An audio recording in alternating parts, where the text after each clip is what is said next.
joining us now is the Commissioner of Agriculture for the Lone Star State, our friend Sid Miller on Real America. Sid, thanks for joining us out of our D.C. station. Lots to talk about. Securing that border, making sure American ag workers and farmers and ranchers are safe, and keeping China and Russia from buying more of our land. So let's first begin with the safety and security issue, since we're just learning this week about that rancher that was tragically killed along with, well, I think one of his family members in that pickup truck. You're warning people down there. What do you think happened here, Sid? Is this the cartel setting up stuff because they're pissed, or what is this?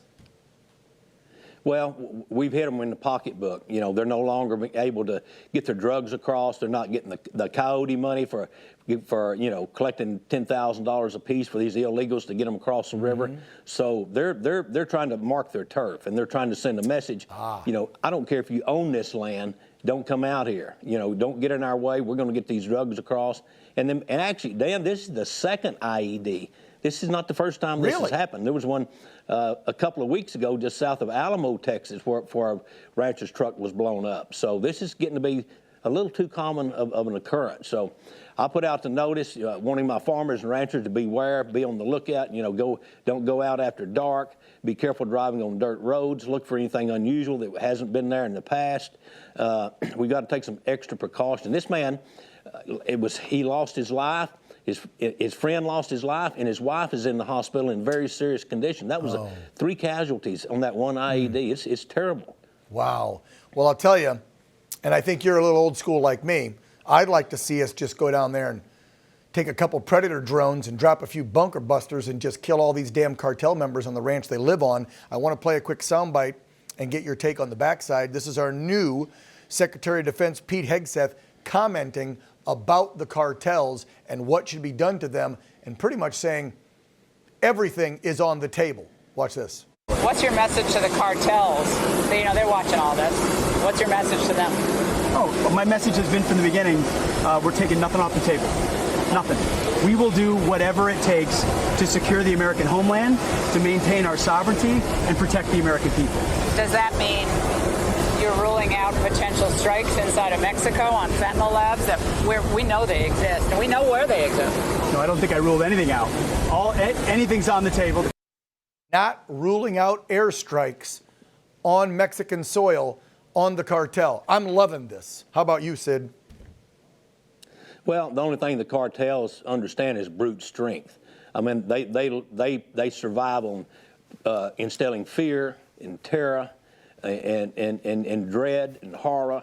You know, they rule with death and destruction. That's about the only thing they understand. So I'm with Pete Hegseth. I mean, let's give them some of their own medicine. If we can get them isolated, where we don't have any collateral damage to innocent people, let's let them have it right between the eyes. I'm ready. Let's rock and roll. Yep. Amen. I agree. I mean, you think about the way these people live down there, how they treat their fellow Mexican nationals. You know, there's a lot of corruption, and I get that, right? Local police, their federal government, their state governments, even their military. There's a lot of corrupt folks in Mexico. However, a lot of them are being threatened. You know, the cartel is like, look, we know where you live. We know your wife, your grandma. We'll kill everybody unless you take this bribe. And so if we just obliterated them all, we'd be doing them a big, huge favor. Let me switch over to the land issue, because I know you are helping to push through a local state Senate bill. This is on top of what the feds are trying to push through to stop our adversaries from buying our farmland, our forests, especially close to bases. I mean, what are they doing that for, Sid? And thank you, by the way, for stepping up and pushing this bill in Texas. Well, I've been working on this problem for 6 years at the state level and the federal level. I've just visited with a couple of members of Congress trying to get this pushed through. There is a lot of interest in this now, and it's coming to light, the problem that it's causing. But in Texas, we had a former Chinese military official bought 140,000 acres. What? In Del Rio, Texas. 140,000 next to Laughlin Air Force Base. Uh-oh. Now, not everybody knows, but Laughlin Air Force Base is where we house our U-2 spy plane, our most top secret aircraft, and we let them set up camp right next door. I mean, this is ludicrous. This is one of the stupidest things we do. and they want to put in a solar farm. So we're going to give them access to our food, access to our electric grid, and access to our most top secret military assets. I don't think we could be any stupider. This has got to stop. I mean, this is a no-brainer. This should be bipartisan. Every red-blooded American should want to put a stop to this. And I've got a very simple federal bill that would fix this. And I just use cowboy logic. And it's this, Dan. Hey, if we can't buy land in your country, you can't buy any of our land. We can't buy any Chinese land, I promise you. Yep. So that would work in just about all cases. If you're not going to let us buy land and operate within your boundaries, it's off limits to you here.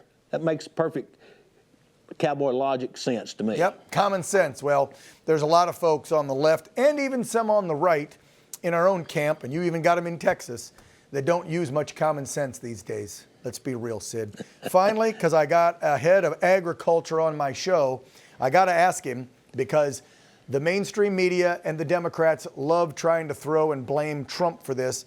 Eggs, chicken breasts are expensive, eggs are expensive, but I wanted to throw up a few headlines so everybody realizes why eggs are so damn expensive right now.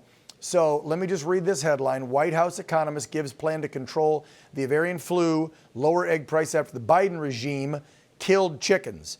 So I read up on this, Sid, right before Joe left office, because there was the bird flu and some other things. They killed millions and millions of chickens.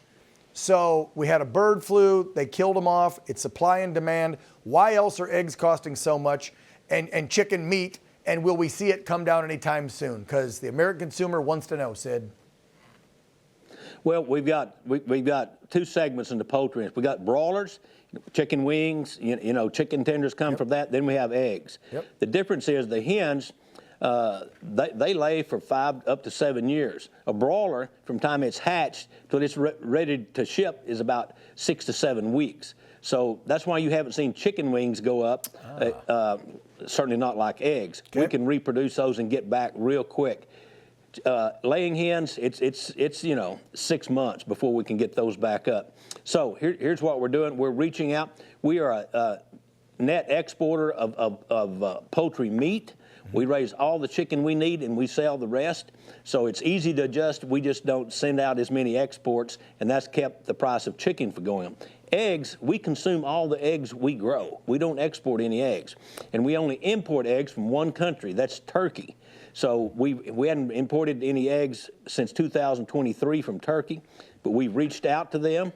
They've agreed to ship us 700 container loads of eggs. So that should give us some relief in time to hatch a baby chick, 3 weeks to hatch a chick. Within 6 months, we can have those laying houses back up and running. Okay. And we should be out of the woods. Right. Should see price relief in 6 to 8 months. There we go. All right. And just to clarify, because I like to poke fun at the mainstream media and poke holes in their fake news, there was nothing that President Trump has done since he took office January 20th with executive orders that could have made egg prices go up like they're claiming. Well, no, this is, result of the Biden administration killing 70 million hens in the last just wanted to clarify, 70 Sid. million hens. Yeah, just wanted to clarify. And they lay 1 or 2 eggs every day. That's a lot of eggs off the market. Yep, exactly. Yeah, well, don't tell that to the mainstream media and Democrats. They like to blame Trump for everything. Sid Miller, Texas Commissioner of Agriculture. You're welcome back anytime, sir. Thank you for coming on.